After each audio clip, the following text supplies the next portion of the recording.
You're listening to Creating a Universe, a Love Anarchy podcast hosted by William J. Rogers.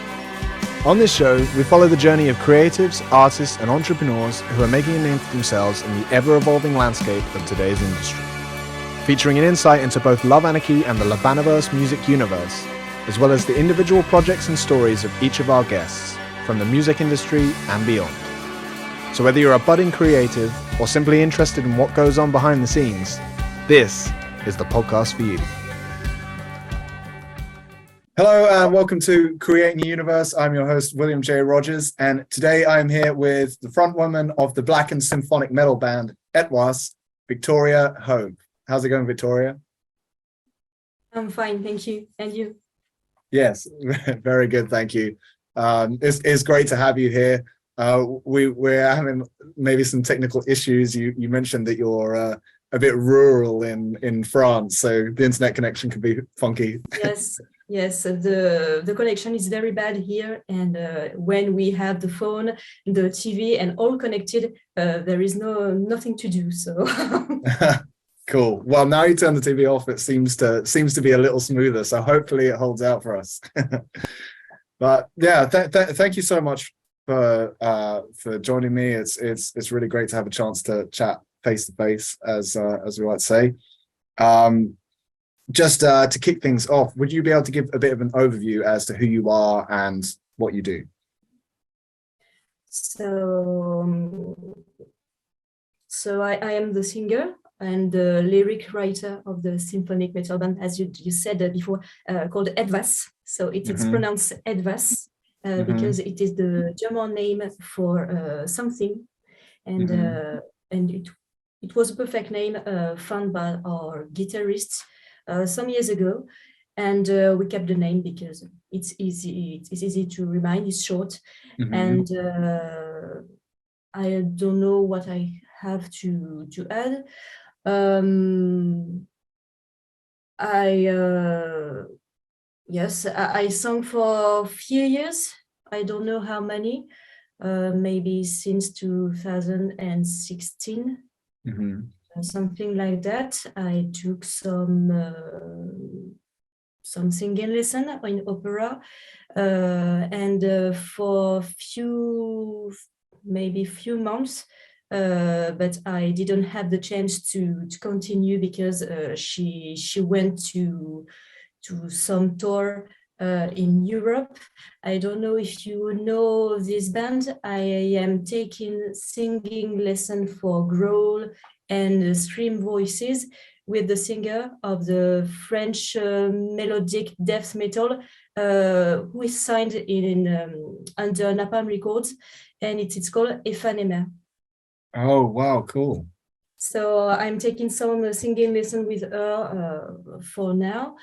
And what I can add, I'm also in charge of the merchandising of the band.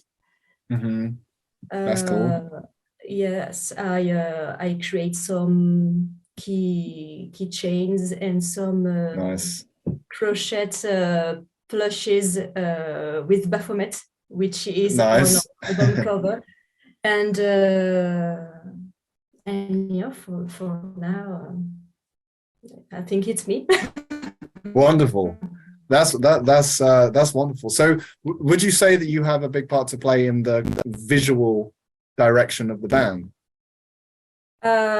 Yes, to say the truth, we are maybe two in the band who are in decisions, in very most important decisions, who is Silver, the guitarist, and also the composer. He also records all our songs and our album, and our two are very passionate with black metal, which is very extreme for the two of the member. The bass player prefers maybe some hard rock metal, like he's fond of Metallica. He likes Chakra. He likes Steel Panther, and cool. And the drummer is a little more extreme because his favorite band is Lorna Shore.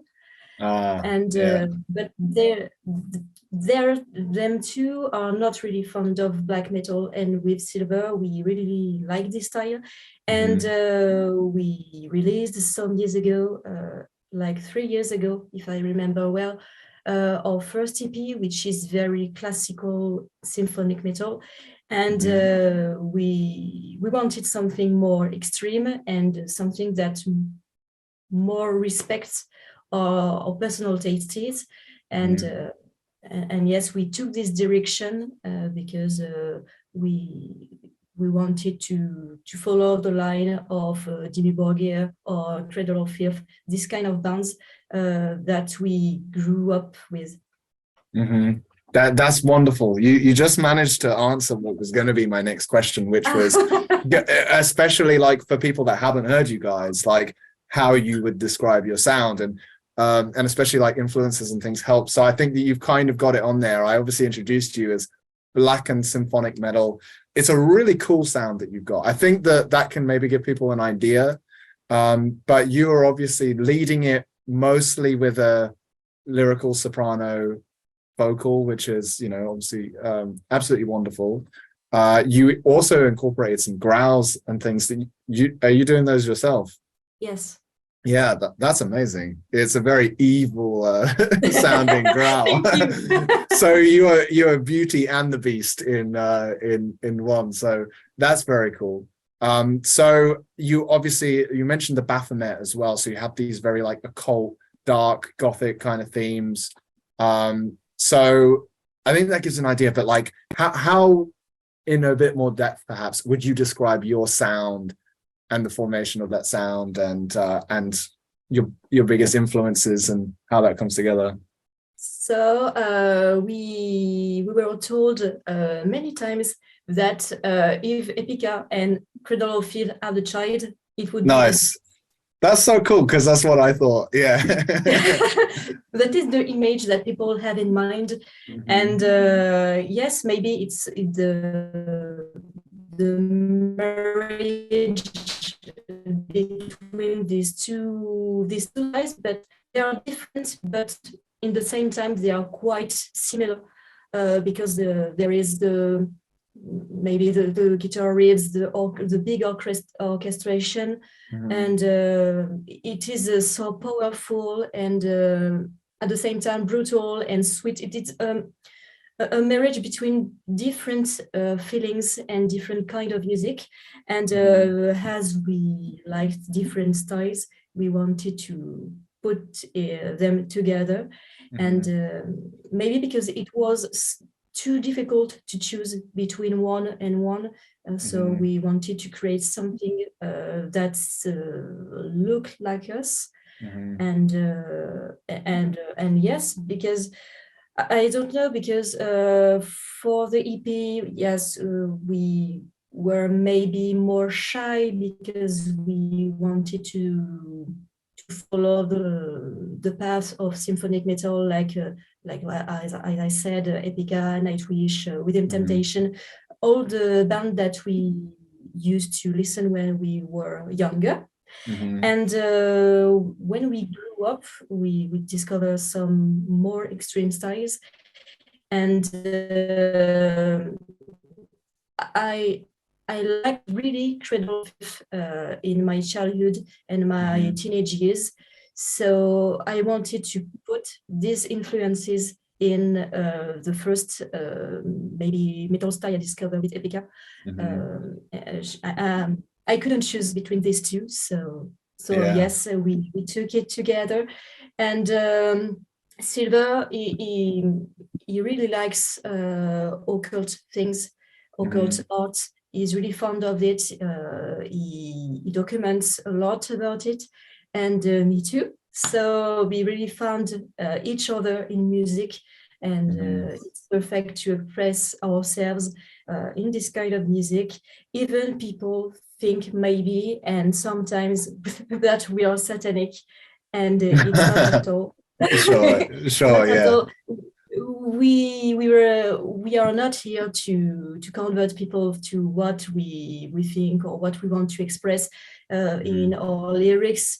I wrote all the lyrics, and it's only Gothic tales that I want to tell. So it is an exterior point of view of the narrator who told stories.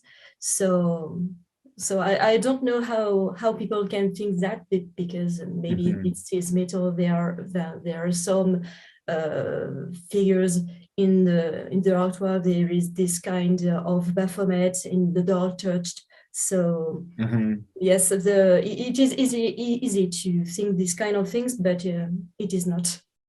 I get you. I think that's a very interesting topic because, as you say, obviously with the occult themes and the baphomet stuff, and even with, you know, black metal, or even just metal in general, from that, you know, that perspective, there may be this kind of satanic layer to it. But as you said, like, I think that what puts it perfectly is as I love how you said it's about storytelling, right? Yes. It's not that you're all a bunch of crazy Satanists trying to like convert people to sacrifice, you know, to the devil and stuff. With us in the dark church. No. It's an experience. It's storytelling, and yes. Yeah, I think that I think that's I think it's a really cool theme ultimately. And I mean, in Christianity, they told stories about satanic stuff, right? I mean, that's how we yes, absolutely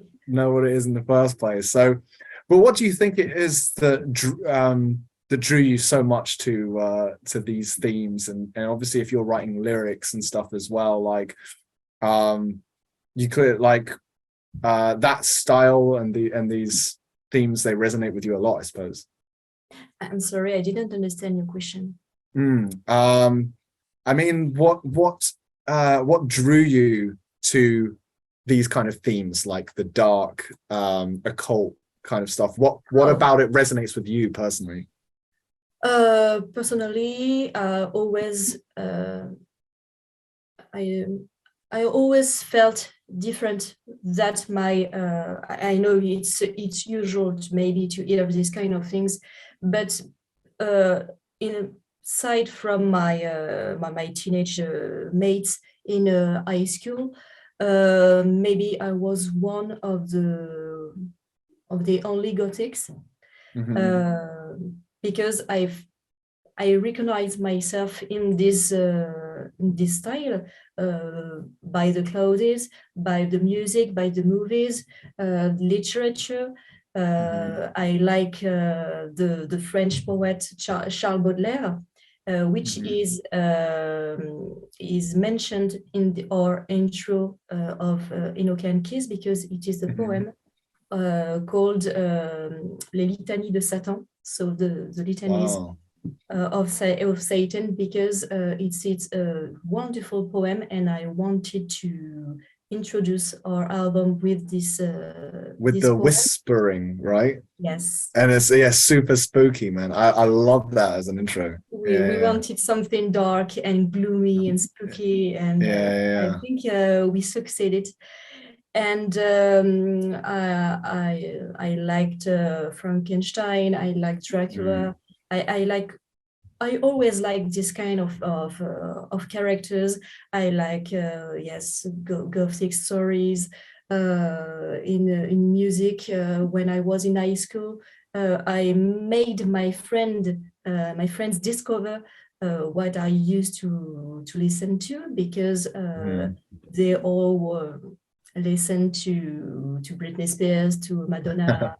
Sure. Maybe the more extreme of my friends that I have listened to Linkin Park, or the most extreme was Rammstein or Marilyn Manson. Okay. Yeah. So that's an era. Yes, the early 2000s. 2000. Yeah. It was a good era. Yeah, I remember it well. So with this, all these things, and maybe because children are cruel, because I was born redhead. I am natural redhead. I had a lot of issues in high school. Yes, it's like that. And I always heard that I was a witch. Oh, wow. So maybe in my head it took place. I don't know. In my family, we had my grandpa tried some occult art. He made, I don't know how to express in English. He read in the handlines. He made table turned. Mm-hmm. Wow. He made some Ouija, some spirits. Yeah. So Wow. we are very sensitive in the family, and as I was told to be like this or like that, and that I recognize myself in something that people do not really understand or really know. Mm-hmm. Maybe it made me to want to express myself in music. Mm-hmm. Even I don't practice anything, but I am even more maybe now attracted by this kind of practices Mm-hmm. of word that I don't know how to express, but yes, it is something that I like, and I wanted to talk a little about it.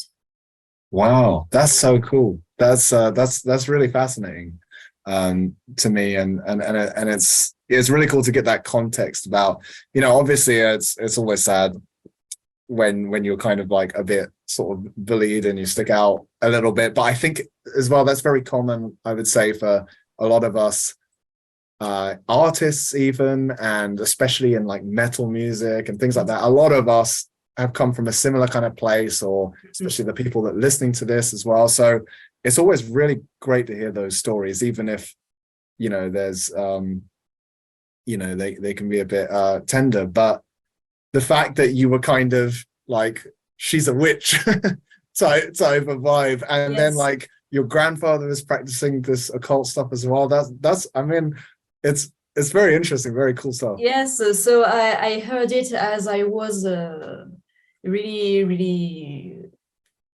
small, really young. I was called a witch. I was called a vampire because I was so pale. And even my dad always think that I was a little weird. He called me when I was younger Wednesday Addams. Oh, nice. So there is many Nice. things all together that that made me what I am today. Uh-huh. Uh-huh. Do you have like siblings and stuff as well, or we an only yeah, do you have brothers and sisters as well, or we an only child? No, I have two brothers, but Okay. they are very different from me. So They are not you really, were the weird one. yes, the older one and the weirdest. Okay. Okay, yeah. Wow, cool. Yeah, that's really interesting. So do you would you say that you feel like a lot of resonance then, especially when you know, things like the witch hunts and such, like back in the day, is that something that resonates with you a lot? And then I guess these older, like more occult texts and all of that, I suppose it's all kind of inspiration for you and your work. Yes, yes. It was very useful for me because I am maybe through the music, through the stages that I made, I am a really shy, really shy girl. I'm very reserved. I don't like really to talk. I don't like to be put in light. So maybe all this of this past made me maybe, I don't know, stronger and want to talk and want to express. That's what I am able to do. And yes, it was very useful for me. And this is, I think it was useful to make the person I am today. Yeah, wow, really cool, really cool. I mean, I find that I find it really interesting. I was always kind of somewhat exposed to these themes as well because my mom is one of these people that she's always said that she's a witch, and she likes all of these like magic practices and stuff, and she always talked about the reason I said about like witch hunts and stuff is she always had this feeling as if like she like in a past life or something she was like a witch that was burned. Obviously, recently you mentioned Wednesday Addams, and obviously that was like a massive hit TV show recently, and it had that theme about the witch hunt reincarnation thing. Yes. Yeah, yeah. So it's interesting to hear that. I'm super keen to hear then, like I guess going like all the way back, what got you into music in the first place? Like, where did that all begin, and how did that evolve into you starting Oh, to sing and join the band and all that? so when I discovered metal music, when I was maybe something like 14 or 15, I discovered lyric singer as Simon Simons, Mm-hmm. Taria, Sharon Deladel, all these lyric soprano, and I was so enchanted by their voices. And Mm-hmm. in my mind, in silence, because it is difficult to maybe to admit that we want to be an artist for a Mm-hmm. living. I kept this idea in mind, and I told myself when I was younger, that's what I want to do. Mm-hmm. But I sang a little. I didn't take some singing lessons at this time. And yes, I worked with usual work as a living. So you go to work from the morning to the evening, you back home, and yes, life goes on. And Mm-hmm. I met, sorry, my husband, Mm-hmm. and like every people, I sung under the shower, and he, he heard my voice, he heard my singing, and he told you have to do something with your voice because it is beautiful, and maybe you have to work with it and to join a band. So Mm-hmm. for me, it was a long time dream, but I didn't dare to realize it. Mm-hmm. And he pushed me to join a band because he's a musician too, and Mm-hmm. he already had his band. And he helped me to join and to discover the music world. And some years ago, I met Silver, so the guitarist Mm-hmm. of ETWAS, and he told me I have a long time project that I never realized because I always wanted for a singer and I didn't find her or him because he did not have any idea of what you really want at this moment. And from this moment, I worked a lot. I took singing lessons. I created some music because Silver wrote the music line for with the instrument, but he told me you have to read write the lyrics and to put them into music. Mm-hmm. So uh, I never did that before, and it was such an experience that I liked, and I wanted to continue to go on. And for now, I don't live with music, but I really want to. Mm-hmm. I would like to. I think like every artist that is passionate, Mm-hmm. and yes, I think I find my path as an artist because I always was attracted by art. I drew a lot, I wrote a lot, and maybe with music it is the better way for me to express what I want what I want to tell, what I want to make people listen to write stories. I don't know, but it's really something that I like.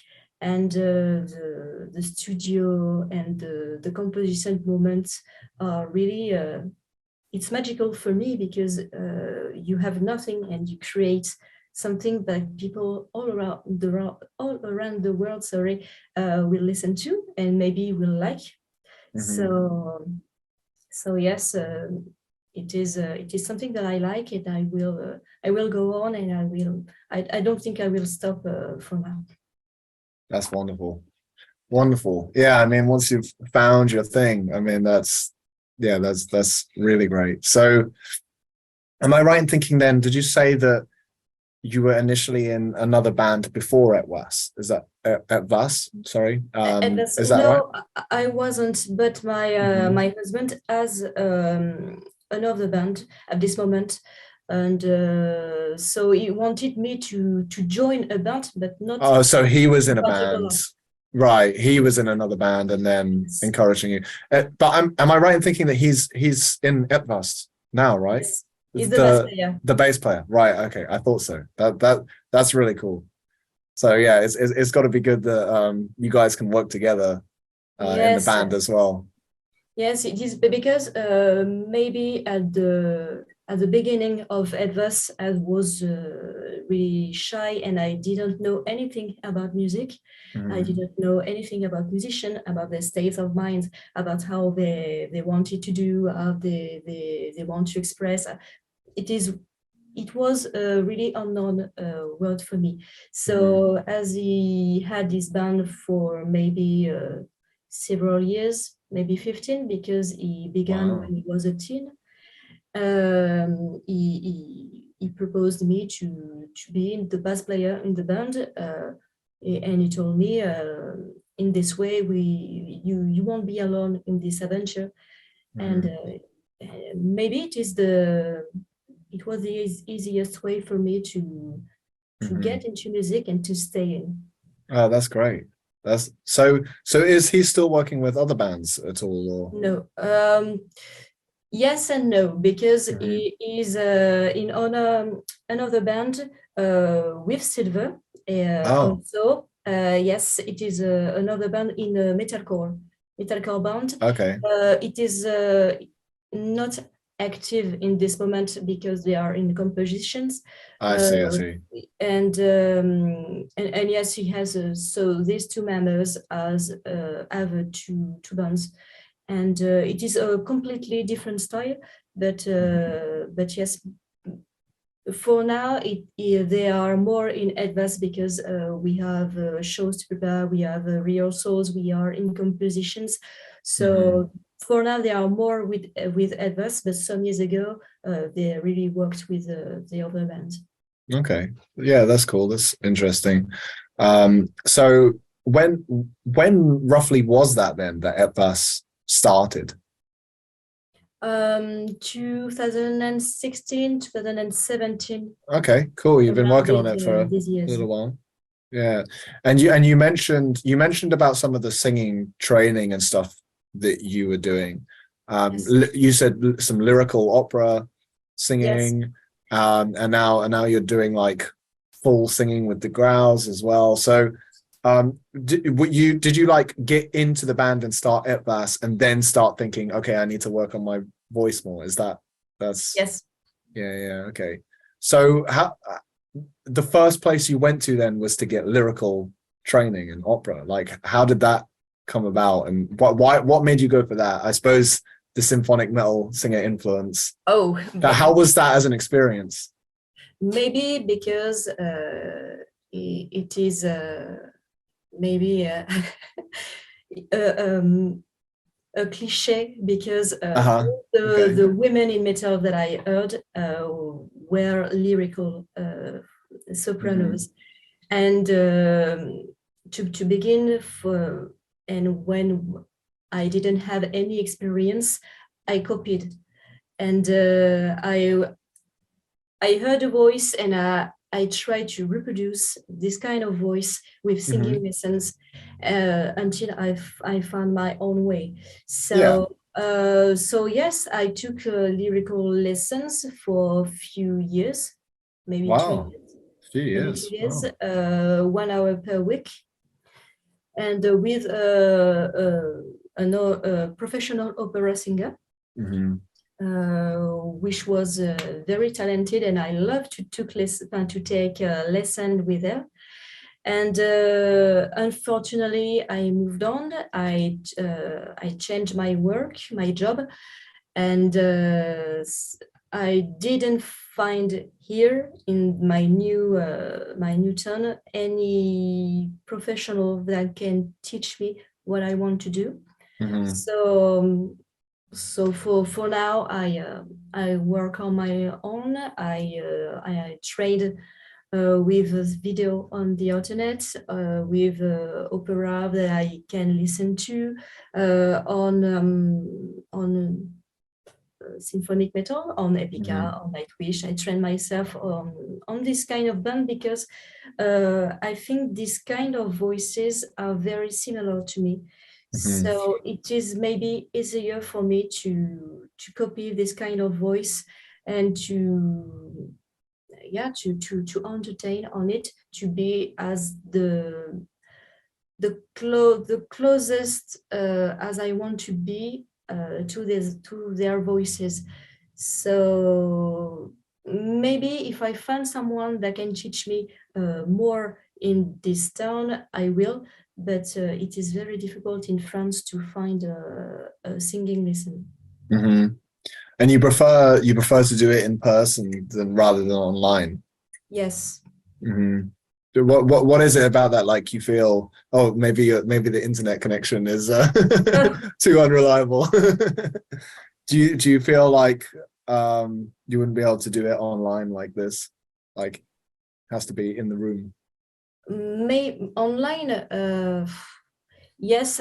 So I am trying to take lesson computer by computer. It is not as easy as someone you have in front of you. It is very cool for someone who is very who has a very distant way to the teacher. That's what I do for growls for that, because she is maybe 3 or 4 hours from me. So it is very very far. And for opera, to be honest, I didn't find someone that can really be useful to me, because I think that I sung for many years now, and I think I have bad habits. So it's correct for me, but for someone who wants to teach me, I think we all have to begin at new, and to take once again the good habits, the breathing, anything that you have to sing.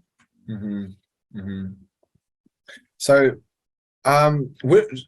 obviously I understand then the attraction to the lyrical soprano kind of voice, especially from getting in through the symphonic metal bands. But I'm interested, like, would you consider yourself a fan of opera music by itself? Opera, not really, because maybe I don't have I didn't interest myself in this kind of music, because for me it is a little I don't know how to say, obscure, because Sure. it is very difficult to access to opera. Even I would love to see an opera in a beautiful theater. It would be awesome. So I think there are some operas next to my town, and I think I will go one day. But in to listen to on the album on the internet, I think it's not the same. I think maybe the opera is a show, is something you have to live. So maybe I will see one opera one day to really realize what opera is. So, but maybe, but for myself, I am not really attracted by this kind, because maybe I didn't find the right operas for me that really talk to me. and but I would like to discover, but for now I am focusing on something else. Yeah, that's cool. I get that, and I think that that's a really good point, because you made me sort of think about it. Like when I lived in London, I used to actually go and see opera quite a lot. I just theatre in general, but I loved going to the Royal Opera House and English National Opera, and as you say, getting that whole theatre experience. Yes. And so I saw a lot of operas, but now I think about it, like I don't really listen to operas very much. I listen to a fair amount of classical music, but I tend to not go for operas. And yeah, I suppose in a way, you know, I think that you've made a good point there, that it really does have more of a whole show, yes, experience. So, yes, it is something you have to experience, to live, to realize how good the singer are, because you can listen them all around the theater, even you are close to them or in the back. And man, they do it without microphones. It's ridiculous. Yes, they don't need it. They don't need it. It's so ridiculous. It is something, I think it's magical. It's wonderful. You have to live it, and you have to see the orchestras, everything. It's an experience. So I think I will see an opera one day, maybe sooner than I think, because I really had interest in it. But yes, to listen to on the internet, on Spotify, on YouTube, it is not the same. Yeah, I got you. How about musical theatre? Are you a fan of musical theatre at all? And like, the first thing that comes to mind with fans of like Nightwish and just Gothic stuff in general, you have like Phantom of the Opera, for example. Is that your kind of thing as well, or? Yes and no.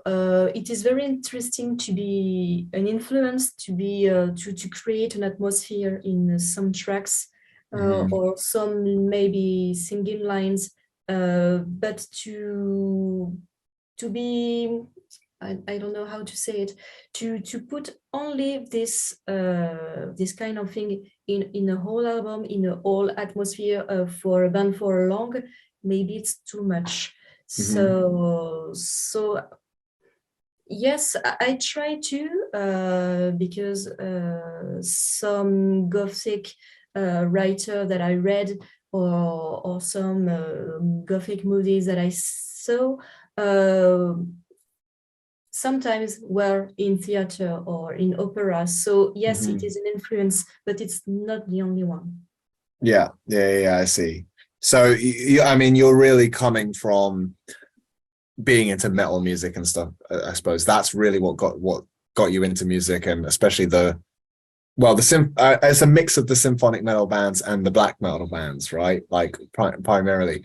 So kind of looping back round to that, then, like, how do you find that combination? So like when I listened to that, I thought this is fantastic, because you said like Epica and Cradle of Filth. I love both of those bands, and I thought that as well. I was like, you know, yeah, I can hear the Epica thing, I can hear like Cradle of Filth. To fuse that together, that's perfect to me. But I wonder how it is to other people, and what kind of reception that you've had, because I don't know necessarily how much crossover there is in these worlds. And I know in black metal especially, it can be quite a, you know, close-knit community. So like, how do you find that? Do you find that like you're more accepted by symphonic metal than black metal, or like, or what would you say? So to be really honest, we created and we composed and made music as really selfish. Yes, which is how you should do it. Yes, we created for us, because we like this this kind of music. So in symphonic metal, for the symphonic metal fan and listeners, they quite liked what we do, because yes, our music reminds them the classical symphonic metal. And for the blackest one, it is sometimes more difficult because our album was put on Bandcamp and it leaked, and it was downloaded on a Russian website. And Nice. so it doesn't matter. It means nothing. But we found in this kind of website some really blackest black metal Some fans. dark, evil stuff. Yes, and they wrote it is not black metal. It is not as extreme or as rude as we want. So yes, but we didn't want to make this kind of music. We like the combination of the two styles, but we didn't want to make the symphonic fans or black metal fans happy of what you see. We took a little of this, we took a little of that, but no, yes, maybe for the black metal scene, we are not true cult, not extreme enough, but for the symphonic metal fans, we are too extreme. So we are in the middle. And for the people who like both, maybe it is, as you said, the legend that they like. And in France, maybe we have the chance that we are not many bands that do this kind of style, and maybe we are the only one. So it's perfect to us because we propose something new, and we like what we do, and we hope people like it. But we know that we can fulfill all the need of people. So the one who wanted something more brutal, but it will be difficult. So for people who really like lyrical voices but no growls, it is difficult for them too. Yes, we are in the middle. Yeah, no, that's cool. I love that. I mean, you put it perfectly at the start, which is that you have to just make the music that you want to hear. Like, you can't think first about, oh, we need to please this crowd. It's never going to work. It's going to be inauthentic. So I think that you had the absolute right approach. And then someone like me, who is happy to, listen to this spectrum, finds it and loves it because, as you say, it's a fresh take on these styles. And I personally think that that's a great middle ground to toe, between like the much heavier and darker stuff and the more melodic and accessible stuff. I like a band that I think that does that really well is, do you know Seven Spires? Yes. Yeah. There you go. I mean, they have their own thing going on. It's not like you sound like them, but I think that combination, and obviously Adrian is also doing like extreme vocals and some kind of lyrical stuff and all sorts of singing. So yeah, that's really cool. I understand because as a story, I have one about Seven Spires, and nice. I learned to growl on myself. I didn't know how to do it, and someday I saw the video of Adrian Cohen. Who filmed the video and says, I want to show you how I growl, how I scream, and thanks to her I learned this way. Wow. Well, there you go. Perfect. So how far into it then with the band was it that you were then like, okay, now I'm going to start trying, like, learning how to growl and incorporate that as well, because it's quite a jump in a way from what you're doing vocally. It was very difficult at the beginning because I always sound with my lyrical voice, and I didn't know how to roll at all. And I wanted something more brutal, more extreme, because I wanted the music to be more in black metal. And I told my guitarist, my bass player, my drummer, who can do it? Because I didn't know how to do. Yeah, and, we need some big man to do that. Man, you have to. Yeah. But no, they said to me, I don't know, I can't growl. So we had some ideas to choose someone external from the band who can grow and maybe helps us on the album to record the grow parts.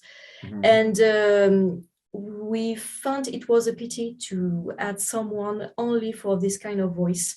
So because maybe this person wouldn't have a really complete place with us, because only for the grow part, it's not really kind of like a guest almost. Yes, like a guest, not really cool for. So that's what I want to try. So I tried a lot.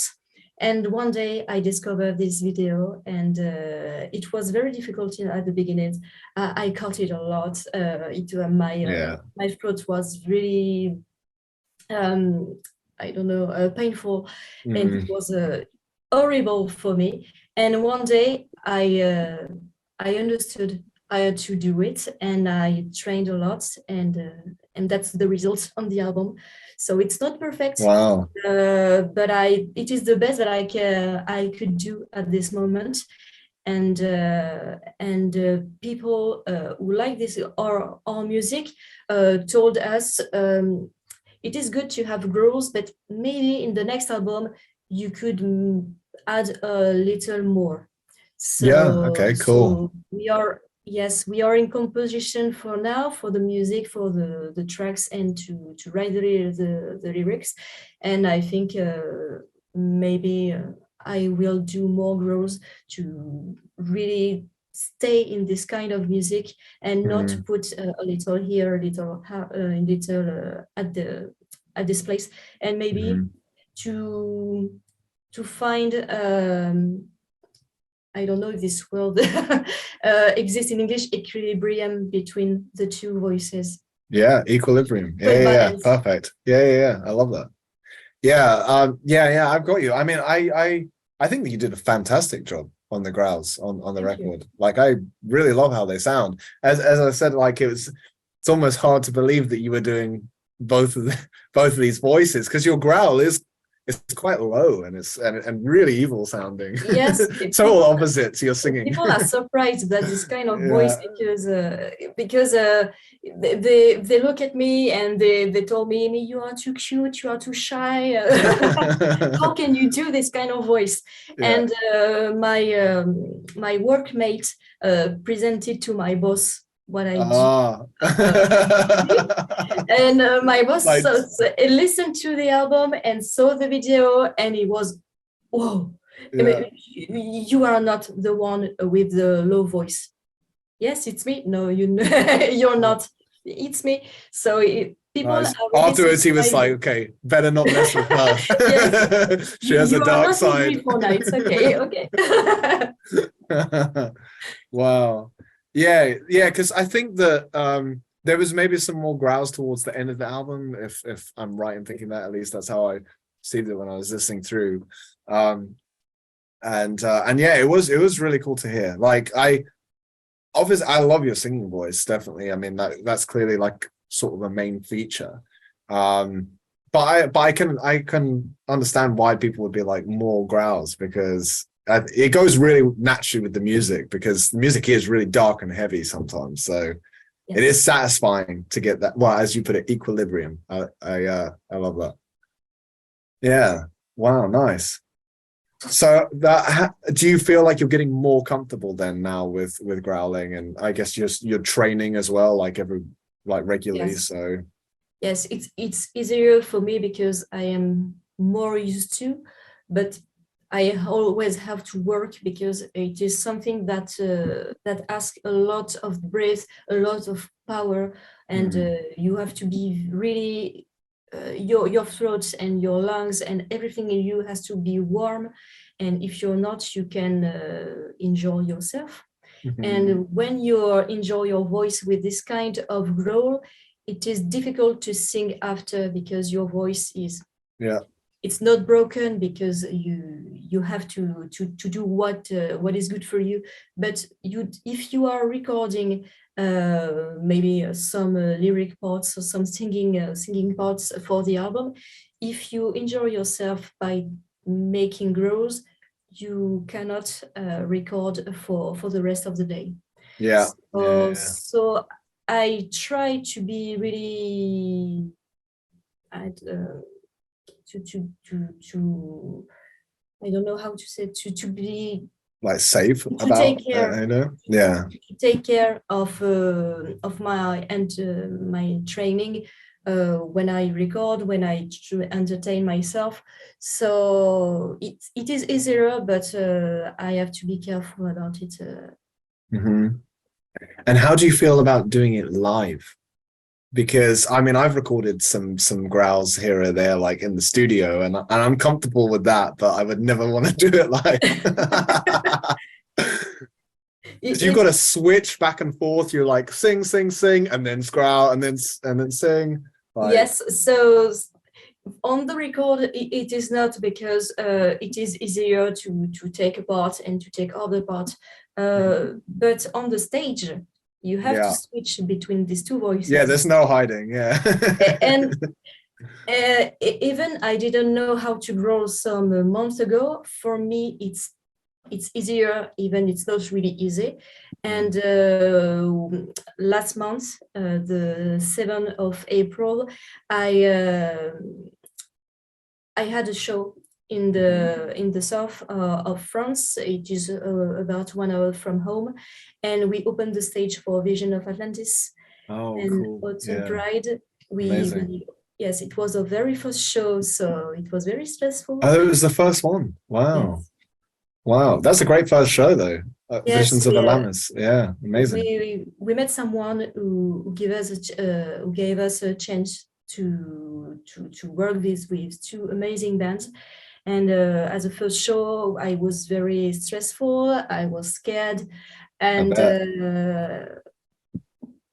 by surprise, it was very good, and people were happy, and they looked at me when I growled and said, "It's not her." Yes, because switching from lyrical voice to growls and to growls to lyrical voice, not as easy as it can seem. No, yeah, I bet it's tough. So yes, it was a very good experience, and I worked a lot to succeed to do these kind of things. And I think it is a force on and a strength on stage, because to switch from one to another, it's really good for people who look at you, who listen to you, and realize that a studio is not a betrayal of what we are, of what I am capable to do. So it is very good. I think it's a good experience to work on it and to learn this kind of two singings. Yeah, amazing. I mean, hats off to you. You've done a great job with that. I love both sides of your voice. So yeah, that's really cool. And so I didn't realize, so you've just started playing live now then. I mean, obviously we had this huge pandemic period in the middle, which made things quite difficult. And I suppose before that, you guys were just kind of getting ready, I suppose. So so how do you feel now about going on stage? You said as well that by nature you're more of a kind of shy, introverted person. So how is it for you to go and be the lead singer of a band right in the spotlight on stage? Oh, it is like a schizophrenia, because I am a different person on stage than I am in real life. Nice. Because we have to, when you have to do a show, you have to overact of what you have to do. So just singing like this and wait for the next track is not something that people expect. So you have to overact, to scream, to play with people. And for someone who is very shy as me, it is very, very difficult. So you have to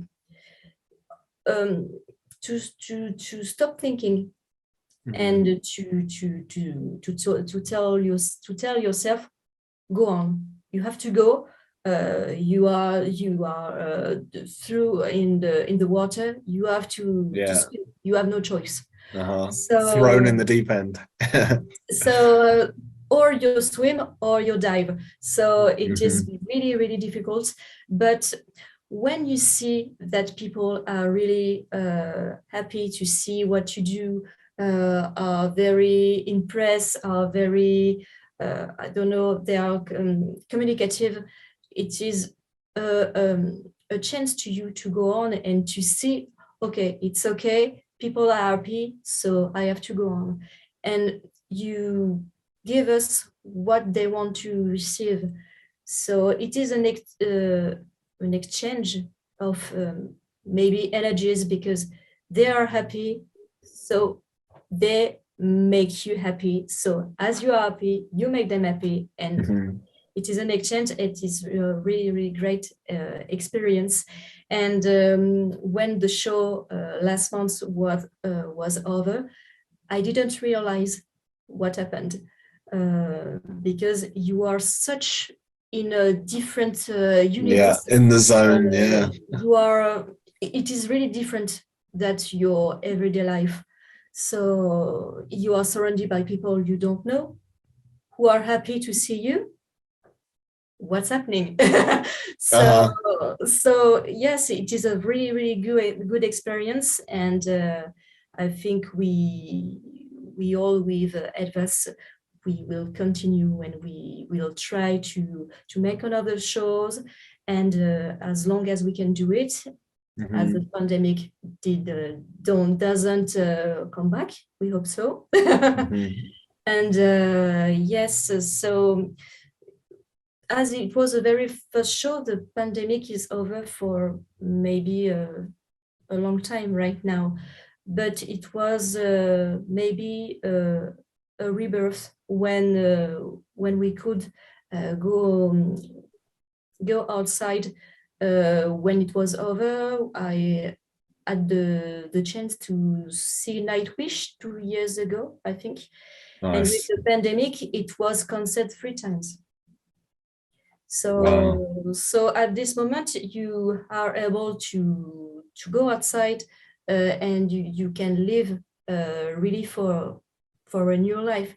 So maybe for artists who were prived during 2 or 3 years, I don't know exactly, it is a revenge on this pandemic, on the interdiction of the no, you can do this, you can do that, and you give everything you can to give. Yeah. I mean, yeah, it was.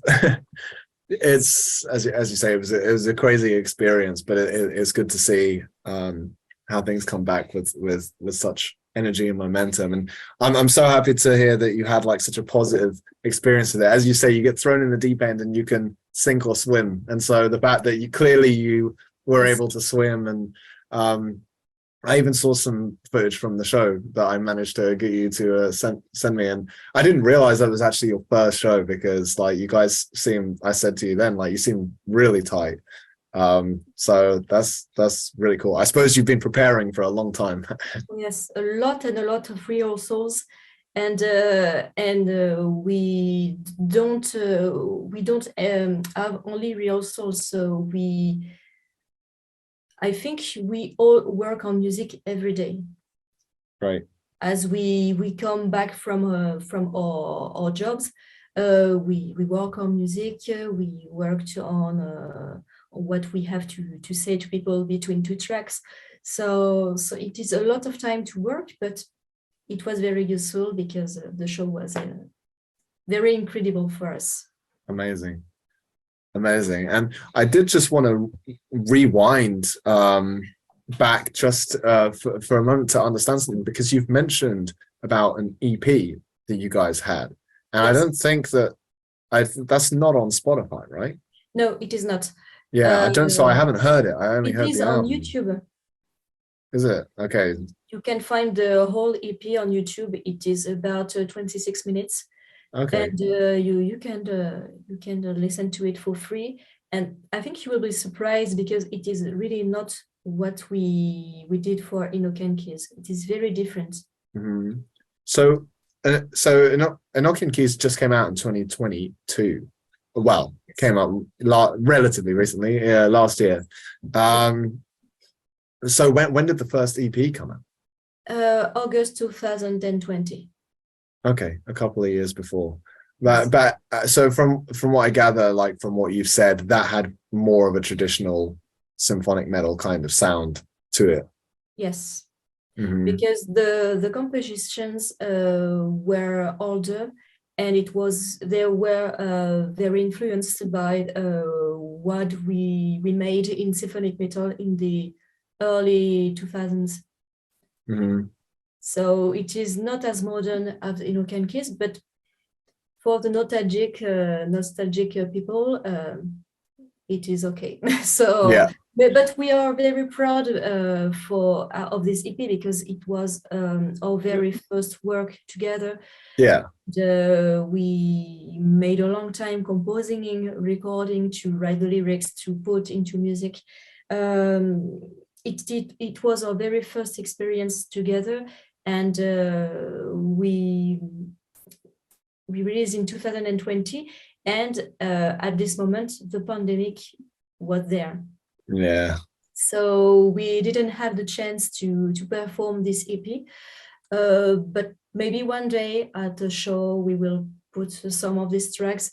We don't know yet, but I think with the context at this era, it was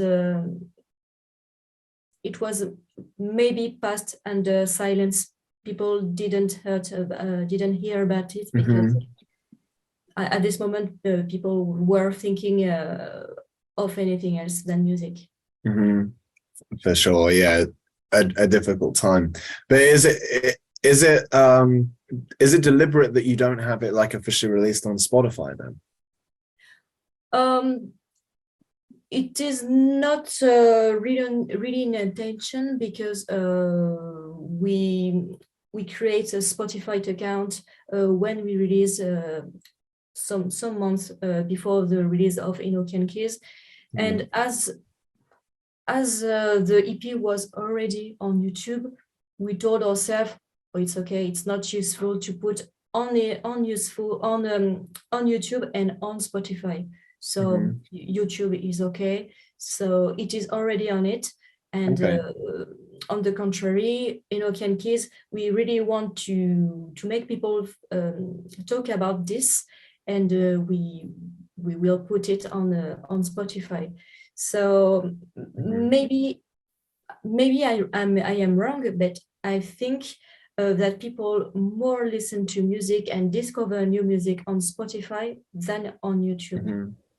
Yeah, I mean, I suppose Spotify is a music listening platform in general, whereas YouTube is just like everything, isn't it? I must admit that I just didn't realize that the EP was on YouTube.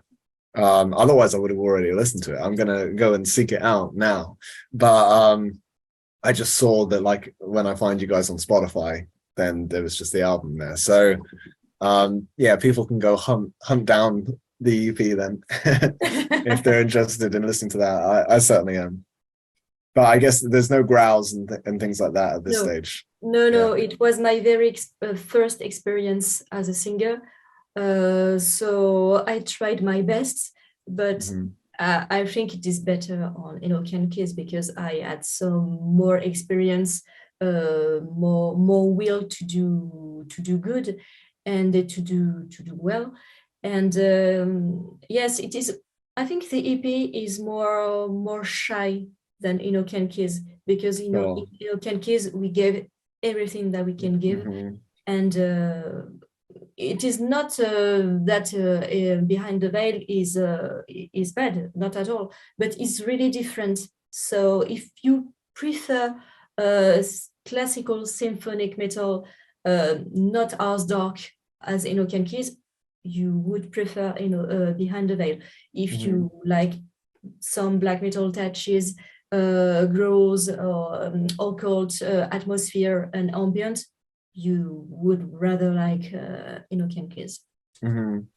But I suppose Enochian keys is really your more developed sound, and I assume that the music you're writing now is really in that kind of vein. We invested in more material, in more software, in new instruments, in new microphone. So yes, Enochian keys is more developed, is more. We worked really more on Enochian keys than on Behind the Veil, because it was a very first record. First go. So it is the first step for me in music. For the other member, they already do music by the past, so they know they knew at this moment what they had to do.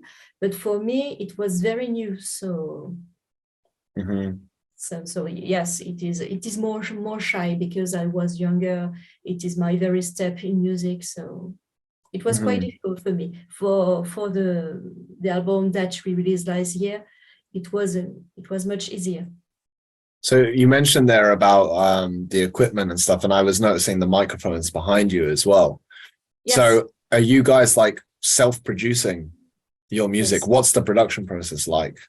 The production is made by our guitarist, who also compose all the tracks. So he makes the music. Does he generally make music and then send you a track, and then you'll like write lyrics and sing over it? So he composed in a MIDI format.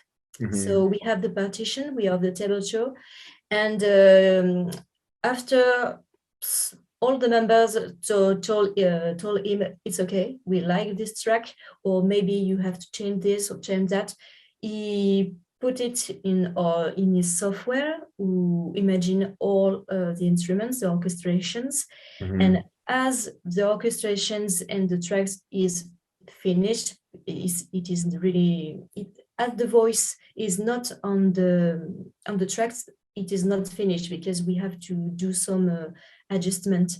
So he recorded the guitar in his bedroom, and we with the bass player, he recorded the bass at home, and for the voice, I recorded at home too, and we send all the recordings to him, and he put all together and mixes and masters all the things. He does all the mixing, mastering himself as well. Yes. Silver. Wow, talented guy. I mean, that's a really, really good sounding mix and production on the Enochian keys. Yes. Nice. Wow. So yeah, cool. He's doing all the orchestration and all that, and drums. It's probably much easier to use the program drums, right? Yes, it is. It is difficult because you have to find the perfect program and the perfect sound for the battery, for the drum, to make it real. Because with some software, we can hear that is by computer. It is programmed. Yes, yeah. There's an art to programming for sure. Yes, it is difficult to make it sound human because human makes mistakes. So maybe in the recordings, in some production, in some bands, the drum is recorded with the computer. So sometimes you hear it, and as we cannot record the drums, the drummer put himself in the program, and this is good, this is not, I will do this way. This is how I want to play the drums in live, in stage. So this is the line that I want to have. So we record this way, and for the next album, we hope we can record it for real, to have a real drum on the album, because it is for a drummer, it can be, I don't know how to say, frustrating. Not to record I can imagine. drums. So we will try our best that he can record for the next album with in studio the drums. Yeah, it's just that's where things start to get expensive.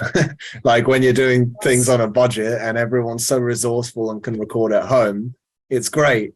But drums, it's like, okay, this requires a lot of microphones and a really good room. Exactly. And also programmed drums generally sound really good. So yes, it's very, very difficult. Yeah. So yeah, you gotta sympathize for the drummers out there that they're doing that. But still, I think it's great that you have a drummer that's doing that, and he's able to really, because I think a lot of us are like guitarists or whatever that program drums, and we might do what we want. Whereas to have a real drummer do that, who knows that he would play them and he knows what he wants to play, I think that does definitely help. It adds to the process, so it's cool. And then obviously he's playing them for real in the room with you, and then a live show. So yeah, that's cool. Yes. Wow, I mean, that's great to be able to be in control of like your whole own process like that. Yes, for a part, because it's very, very, very expensive to pay someone to have a good production, to have something who mixes, who have the mastering. We had some friends in the other bands that wanted to have professionals, and it was very, very, very expensive. So the result costs a bomb. Yeah. The result is perfect. It's beautiful, but for us is too much, and we like to be free in what we do. So that's why we are not under a label, and that's why we are producing all our tracks or our album, because we are free.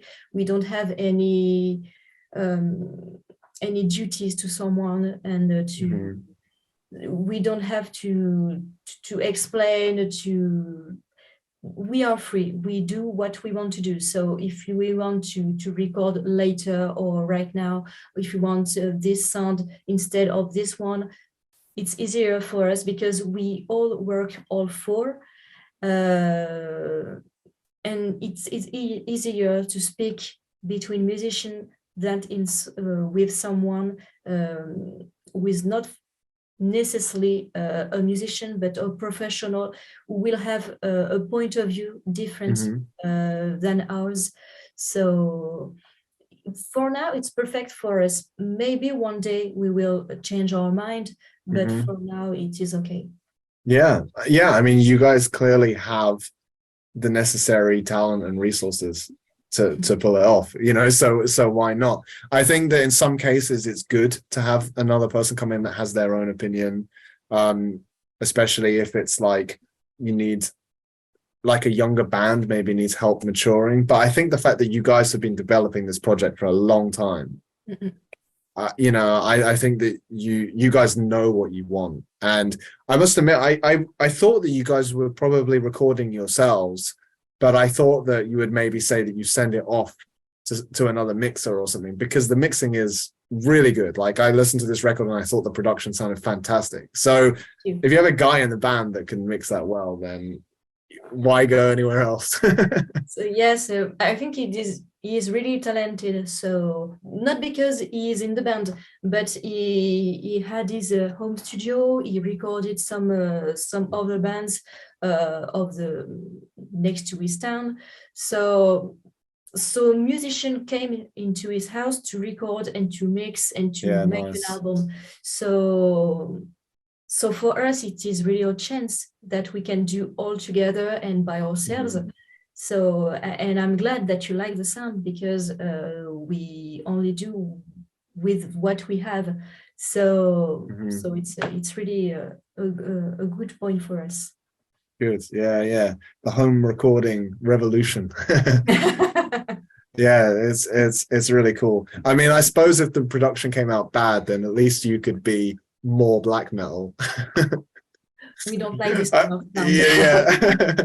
I mean, yeah, you said earlier about something on Bandcamp, and I just know that if you go on Bandcamp and you go through black metal, you you hear a lot of stuff that just sounds like just like some white noise that's like recorded in a phone in a bathroom or something. Yes, that's why we didn't want to make You're this not true. It's the style, but we really Yeah. don't like it. Yeah, exactly. I mean, I know that like because a lot of it is, I guess it's such extreme music that it's so like anti-establishment in the more extreme end, that they just resent anybody that gets any kind of like good production or commercial success. Even Cradle of Filth like got so much slack from the black metal crowd, right? And they kind of had to stop even calling themselves black metal because I don't know, they were too commercially successful or something. But yeah, I just like, I think, I don't know, maybe I'm lame, but I just feel like they did it better than most most others. It just sounds good. You know. So that's why I already saw this kind of battle between black metal fans about the sound, because some of the one who say they are true black metal fans like the old sound of 90s era with this kind of trash can noise, sounding. Yeah. You did not hear anything in the music. Yeah, but it is the style. It is what of course the people asked for, and I'm not knocking it. I get it. It's its own thing. Yes, and people that want to have a more modern sound with the good composition and the good ambient of black metal, but with a better sound. And there is always this battle because people who really like black metal and all black metal like the dirty sound. The true black metal. Yeah. For sure. There is something to be said about it. It's definitely very evil and aggressive. You know, there's something very raw about that music. And I think for me, I mean, I produce music, so I appreciate good music production. You know, so I have a bit of a bias there, but I do understand from like a raw cathartic energy why people like this very raw, savage sound. So yeah, fair enough. But I personally really like the sound that you guys have. I think that's the way to do it. Like, it sounds like nice, like fresh modern metal. For me, it's got all of the best stuff from black metal in it, really, because it sounds evil, it sounds big, it's got, you know, those very dark sounding intervals, you know, but it sounds big and it sounds good, and it's symphonic, which just adds so much extra. You know, so yeah, that's the way to go. So what is the next stage for you guys then? You said a little bit about some stuff that you're working on. Where are we going from here? I think we will keep on the direction we took with Enochian Kiss, because it is really what we like. It is the very essence of the band. And I think with the new composition, it will be a little more brutal, extreme, and a little sadder, I think, melancholic. And I will keep my lyrical voice. I will try to add a little more of growls and maybe screams if I succeed. And I think we will stay in the middle of several kind of metal music, because there is a place empty for now, and we would like to be in this place and to propose to people this. It is not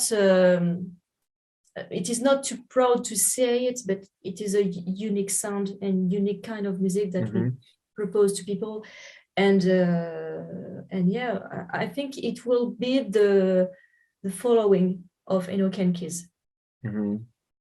Yeah, cool. So so it's an album that you're working on. Is that something, are you allowed to say about that? Yes, we are working on that. It is Cool.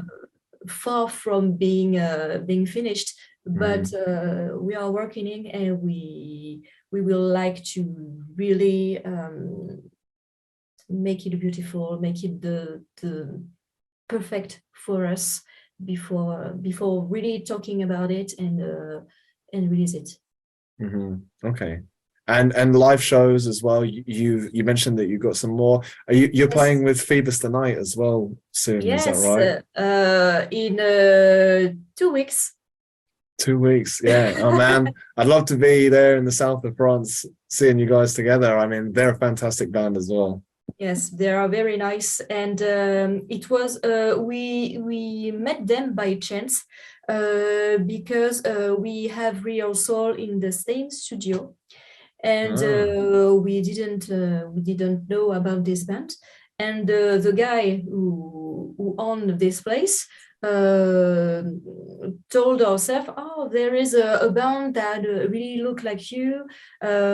We maybe you have to meet. Nice. And we didn't meet at this moment, but he gave the name of the band to Phoebus the Night, and Adrien, who is the guitarist, found our WhatsApp and my phone number, and he contacted me. And we started to talk, and it was very nice. Yeah, and we talk about the music. We talk about the shows that we will see in the future, and some at maybe in summer, if I remember well, he invited us, sorry, at this home to meet in real.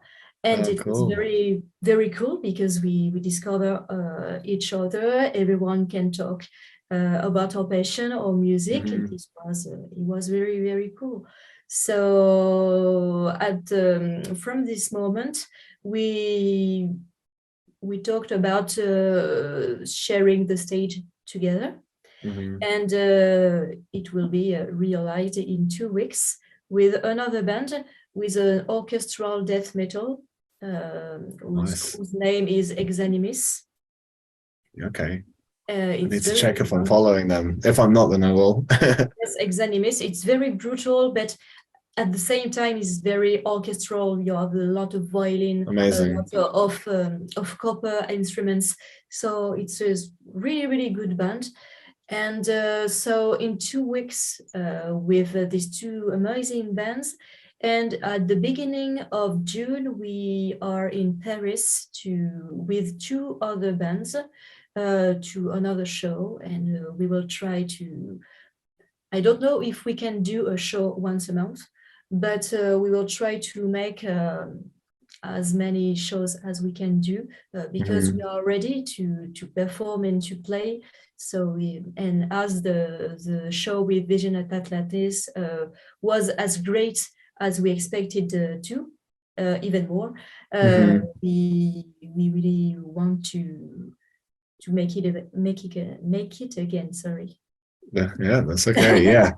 No, that sounds wonderful. I mean, I'm sure that if you guys keep doing what you're doing, that's going to go well for you. And it's definitely great to get those like opening slot opportunities for a great band like Visions of Atlantis, and especially if you can get picked up for a tour and maybe go around Europe or something. Like, yeah, I can totally see that for you guys. Yes, it will be a dream coming true, but I don't know if it will be one day for real, but yeah, I would love to do it.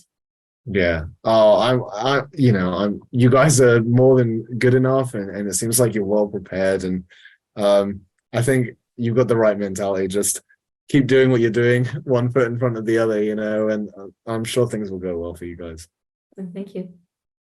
So, I mean, I could happily talk to you all night, but I appreciate it's getting late and even later for you in France.